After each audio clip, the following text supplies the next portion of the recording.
What's up guys? Welcome again to another video. So for today's video, kita nyo balot na balot ako dahil sobrang lamig na dito. Hindi ko alam kung makikita nyo. Ito, tapataw sa akin. Kita nyo ba yun? -13. Pero pag nandito ka sa labas, syempre may hangin pa. So mas malamig, parang mga -18, -20. Ganun. So ngayon, tapos ko lang mag-work. Palis pa lang ako ng parking lot. Makita nyo, puro snow. Ayan o, puro snow. Snow yan doon, yan. So, si Mahal kasi hindi pumasok kasi masama pakiramdam. Medyo mainit siya ng konti. Which is maraming nagkakasakit ngayon kasi yung temperature biglang bagsak. Ang ganda ng temperature, tas ngayon parang nasa -18 na eh. Parang few days ago mga -10, ganun lang. So hindi siya pumasok. So ang gagawin ko, si Wobble kasi yung aso namin na isa, matagal nang hindi nakakapunta sa kanila. Although pumupunta naman siya parang once a week dati, pero yun nga, minsan pag umuulan or malamig, hindi ko na kinukuha para hindi naman kawawa si Wobble. So ngayon, kukunin ko siya. Hindi niya alam na kukunin natin. Hindi niya rin alam ata na off na ako sa work kasi maaga ako lumabas. So kukunin ko si Wobble, tapos baka bumili tayo ng konting pagkain lang siguro, mga sushi kasi paborito niya yun. Tsaka yun lang yung pwede niya makain. Hindi naman pwedeng makain, pero yun lang yung talagang pwede sa kanya sa ngayon. At tignan natin kung ano magiging reaction niya na dumating ako sa kanila nakasama si Wobble, yung aso na. Okay guys, na-drive muna ako. Kita-kita tayo mamaya.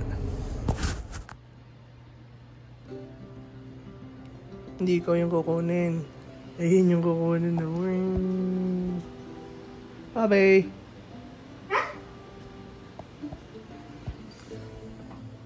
Tapos yan, ito eh, laser. Ayun na. Oh!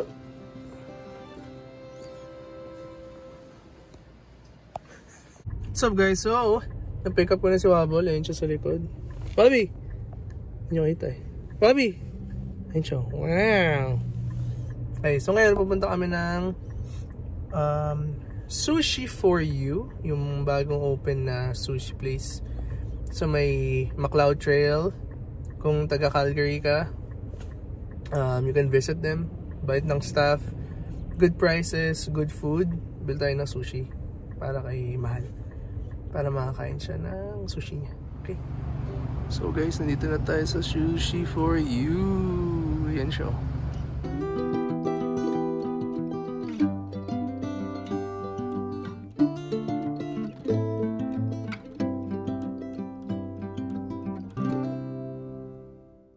What's up guys?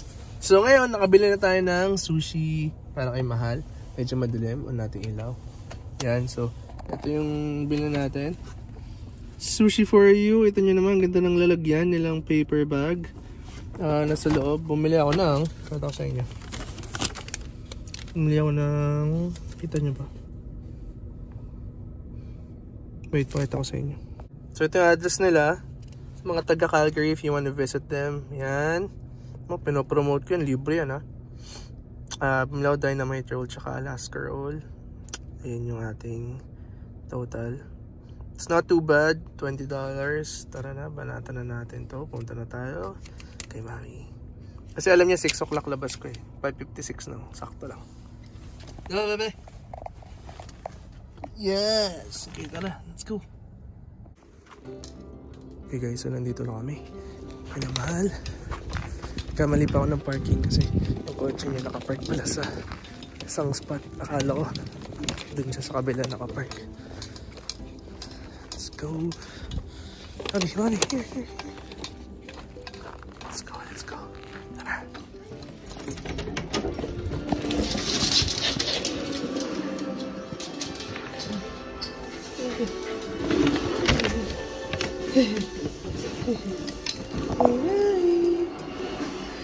Was Jetty crying? No, Jetty, sa baba kasama ko. Just kidding. Hello.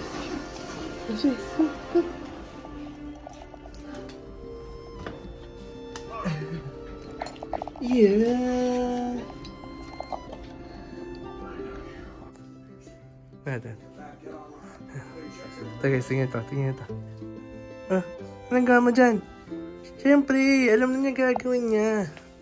Kailangan niya munang maglinis. Kailangan niya magpunas. Naghihintay buhatin.